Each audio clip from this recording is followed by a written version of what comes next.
então sobre a lógica filosófica, para ajudar a gente a relembrar os principais conceitos que nós já estudamos. A lógica ela é proposta pelo Aristóteles lá na Antiguidade. Aristóteles divide a obra dele em 3 partes: a física, a metafísica e a lógica. A lógica seria o instrumento para poder conhecer as outras partes da lógica, da obra aristotélica. Diz o Aristóteles, então, que para a gente poder ter um conhecimento lógico, nós precisamos seguir 3 princípios. O princípio da identidade, a coisa tem que ser sempre idêntica a ela mesma. O princípio da não contradição, essa coisa não pode ser diferente do que ela é. E o terceiro excluído, a coisa deve ser uma coisa ou outra, não havendo uma terceira possibilidade. Vamos ver então as principais regras do silogismo lógico, ou da chamada doutrina do argumento lógico, com os esquemas a seguir. Revisando então os principais conceitos da chamada lógica filosófica, doutrina do silogismo ou doutrina do argumento lógico. Argumento é o conjunto que compreende todo o raciocínio lógico. Proposições são cada uma das sentenças que formam o argumento. Premissas são as 2 primeiras proposições. A conclusão é a última proposição. Ela deve apresentar uma consequência lógica das premissas. E os termos são as ideias envolvidas na construção do argumento. Vamos ver no exemplo. Todo ser humano é mortal. Sócrates é ser humano, logo Sócrates é mortal. Nós temos todo ser humano é mortal e Sócrates é ser humano como premissas. Logo, Sócrates é mortal é uma conclusão. Esse argumento é um argumento válido. Por quê? Porque a conclusão é uma consequência lógica das premissas. O segundo exemplo, todo mineiro é brasileiro, Pelé é brasileiro, logo Pelé é mineiro. As premissas são todo mineiro é brasileiro, Pelé é brasileiro. E a conclusão é Pelé é mineiro. Porém, esse argumento é inválido, porque a conclusão não representa uma consequência lógica das premissas. Ou seja, quando eu digo todo mineiro é brasileiro e Pelé é brasileiro, eu não posso concluir que Pelé seja mineiro. Então, se eu não posso concluir, não posso chegar na conclusão apresentada, quer dizer que eu não tenho um argumento válido. Falando de conteúdo e forma, o conteúdo é o assunto do argumento, é aquilo sobre o que o argumento fala. É sobre o conteúdo que eu analiso a verdade das proposições. Agora, a forma é o conjunto todo que leva à consequência lógica. Então, eu posso ter formas válidas e formas inválidas. Outro fator importante de ser observado é a correção. Quando que um argumento é correto e quando que o argumento é incorreto? O exemplo 1, nós temos um argumento correto, porque temos premissas verdadeiras e uma conclusão lógica. Já no exemplo 2, nós temos um argumento incorreto, porque apesar das premissas serem verdadeiras nesse caso, também poderia ter premissas falsas, mas a conclusão não tem lógica.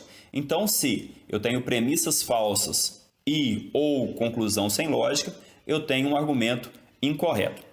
Falando das proposições categóricas. Proposições categóricas são formadas por sujeito, mais verbo, mais predicado. Elas afirmam ou negam a relação entre classes de seres e definem essas relações de modo total ou parcial. Então, por exemplo, quando eu digo todo cão é mamífero, estou relacionando 2 classes de seres, a classe dos cães e a classe dos mamíferos, afirmando que há uma relação total entre essas 2 classes. Quando eu digo alguns homens são loiros, eu estou dizendo, estou relacionando as classes dos homens com a classe dos loiros, estou dizendo que apenas alguns são loiros. Temos 2 exemplos afirmativos, mas também poderíamos ter exemplos negativos. Os tipos de proposições categóricas. Nós temos proposições categóricas de 4 tipos. Do tipo A, que são as universais afirmativas, que diz que há uma relação total entre os seres, por exemplo, todo homem é mortal. O tipo E, que são as universais negativas, que nega que haja uma relação na totalidade dos seres, por exemplo, nenhum cão é felino.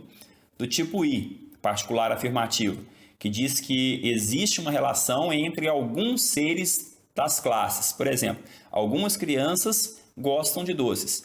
E do tipo O, que é uma particular negativa, que nega que haja relação entre alguns seres das classes. Por exemplo, algumas mães não amam os seus filhos. Nós temos que saber representar as proposições em diagramas. Essa é a representação simples das proposições em diagramas. Eu tenho as universais afirmativas, dizendo que todo S é P.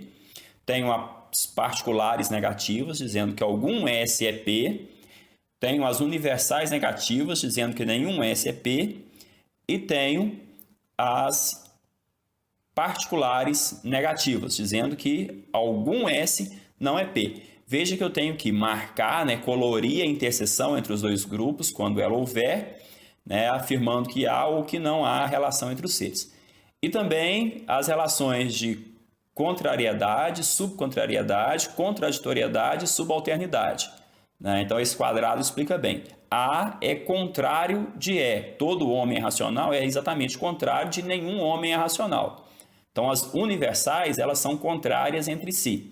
As particulares, algum homem é racional e algum homem não é racional, são também contrárias entre si, mas elas são inferiores às universais. Por isso nós dizemos que elas são subalternas. E a relação entre I e O, então, é subcontrária.